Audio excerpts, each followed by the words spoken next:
Okey, baik. Assalamualaikum warahmatullahi wabarakatuh. Bertemu lagi kita dalam channel Cikgu. Okey, baik. Jadi untuk soalan ni kita sambung hok bawah ni lah.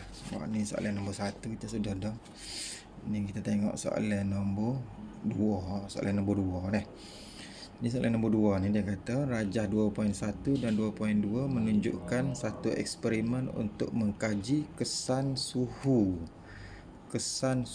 ke atas penapaian glukosa oleh yeast.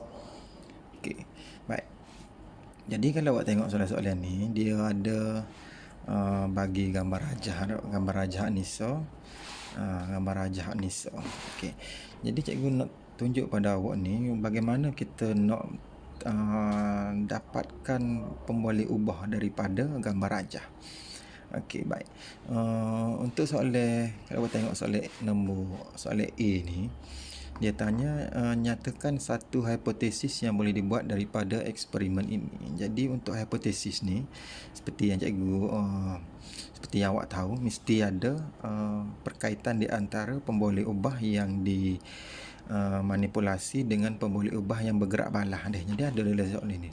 Sini B ni.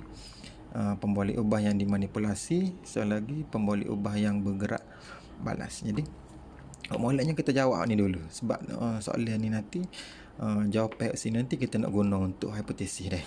Jadi untuk pemboleh ubah ni kalau awak tengok sebenarnya tak payah pun pemboleh ubah yang dimanipulasi ni PM ni awak kena cari kalau dalam gambar ni awak cari gapo hok beza. Biasanya punca biasanya sebelah kiri, hasil di sebelah kanan. So kalau dia gambar ni sebenarnya dia takut sebenarnya, tapi sebab buku ni lagu ni tak apalah. Jadi kalau awak tengok gambar ni, kalau hok bezanya hok ni, hok beza suhu kukus air. Hok ni kukus air 20 darjah Celsius. Hok ni kukus air 35 darjah Celsius. Jadi ada dua benda yang berbeza di sini dok. Yang pertama yang beza sini iaitu suhu kukus air.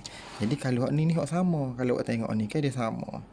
Hak ni yeast glukosa air, hak ni pun yeast glukosa air. Jadi hak ni kita boleh guna jawapan untuk pemboleh ubah yang dimalarkan. Hak ni pemboleh ubah yang di manipulasi. Ni pemboleh ubah yang dimanipulasi, ini pemboleh ubah yang dimalarkan. Okey, kalau awak tengok punca di sebelah kiri, hasil di sebelah kanan dok. Jadi hasil di sebelah kanan ni kalau awak nak tahu dalam periksa biasanya dia akan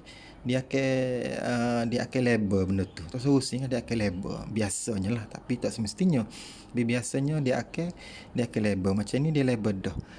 Karbon dioksida. Ni pun karbon dioksida. So kalau awak tengok dia punya hasil dia beza. Hak ni bila dia guna suhu 20, dia punya isi padu gas karbon dioksida ni sikit. Hak ni kalau dia guna pada suhu kukus air 35, dia punya isi padu karbon dioksida ni banyak dak. Jadi kita boleh dari sini cikgu ada tadi pemboleh ubah yang dimanipulasi tadi dak. Jadi gambar dia suhu kukus air. Okey, awak tulis sini suhu kukus air. Baik. Jadi pemboleh ubah yang bergerak balah dia ke apa? Nak cikgu ayat tadi. Ni hasil dia ni isi padu gas karbon dioksida. Jadi awak tulis sini kena tulis dah dia punya parameter dia ni. Isi padu ni parameter dia. Bendanya ialah gas karbon dioksida. Contohnya lah gitulah. Comel ni saja cikgu dok. Okey, baik. Jadi untuk jawab hipotesis ni, jadi dia kena perkaitan di antara pemboleh ubah yang dimanipulasi dengan pemboleh ubah yang bergerak balah. So awak boleh ayat jika suhu kukus air 20, maka isi padu gas karbon dioksida sikit ke banyak banding hak ni. Kalau kita tengok hak ni setara ni. Kalau hak ni ya setara ni. Tak. Jadi ke mana sebanyak? mana sebanyak, mana sesikit. Jadi awak ayat untuk hipotesis ni awak tulis jika suhu kukus air berapa? 20 darjah Celsius, maka isi padu gas karbon dioksida sedikit. Gitu. Dia sebenarnya untuk buat hipotesis ni ada 3 cara. Satu, awak boleh guna perkataan ayat penghubung jika, maka awak boleh guna perkataan semakin. So lagi awak boleh buat perbandingan. So kalau perbandingan awak rasa suhu pada suhu berapa penapaian glukosa ni hok molek, maknanya suhu 20 ke suhu 35.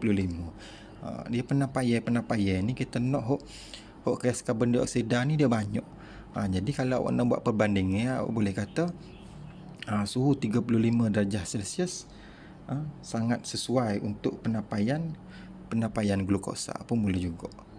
Gitu, maknanya kita boleh buat perbandingan. Baik, untuk soalan seterusnya dia tanya berdasarkan rajah 2.1 dan 2.2 suhu manakah yang lebih sesuai untuk penapaian glukosa. Ni supaya macam hipotesis tadi tak. Jadi suhu mana awak rasa yang sesuai? Seperti cikgu ayat tadi, mesti dia nak gas hok banyak, bukan gas hok sikit. Jadi penapaian dia menghasilkan gas yang banyak hok ni deh. Jadi suhu dia ialah suhu 35 darjah Celsius. Okey, baik. Terus seterusnya menunjukkan graf isi padu karbon dioksida untuk menghasilkan yang dihasilkan pada suhu 35 darjah Celsius melawan masa. Kita tengok soalan ni, sambungnya dia gini, dia bagi graf gini. Jadi soalan dia, apakah hubungan di antara isi padu karbon dioksida yang dihasilkan dengan masa? Jadi hal ni hubungan ni maksudnya hubungan di antara awak kena buat, kalau sebut hubungan maksudnya awak kena buat masa dulu. Barulah isi padu gas karbon dioksida. Contohnya awak kata semakin banyak isi padu gas karbon dioksida semakin banyak masa. Betul ke salah? Salah kan? Jadi awak kena buat hot ni dulu. Maknanya lebih kurang PM dulu baru PB. Contohnya macam ni, semakin meningkat masa, semakin meningkat isi padu gas karbon dioksida. Jadi awak tulis sini hubungan ni lebih kurang macam hipotesis. Maknanya dia punya jawapan dia tu awak boleh guna jika, maka pun boleh, semakin pun boleh, ataupun berkadar terus, atau berkadar songsang pun boleh juga. Tapi mudahnya kita buat semakin lah deh, sebab bila dia pada ada pertambahan nombor gini ni. Jadi cikgu suka jika pelajar tu dia buat perkataan semakin. Jadi contoh jawapan dia punya jawapan dia, semakin bertambah masa semakin bertambah isi padu karbon dioksida. Jadi sini boleh samarkah. Tadi ni 35 samarkah. Isi padu ni sasa, jadi semua sekali 5 markah lagi. So tadi dah jadi gitulah. Maknanya mudahnya soalan sains ni deh. Jadi kita jumpa lagi lah semula. Jadi insyaAllah lah cikgu akan buat soalan nombor 3 dan seterusnya lah untuk tunjuk kepada awak. Jadi jangan lupa like dan subscribe channel cikgu. Assalamualaikum.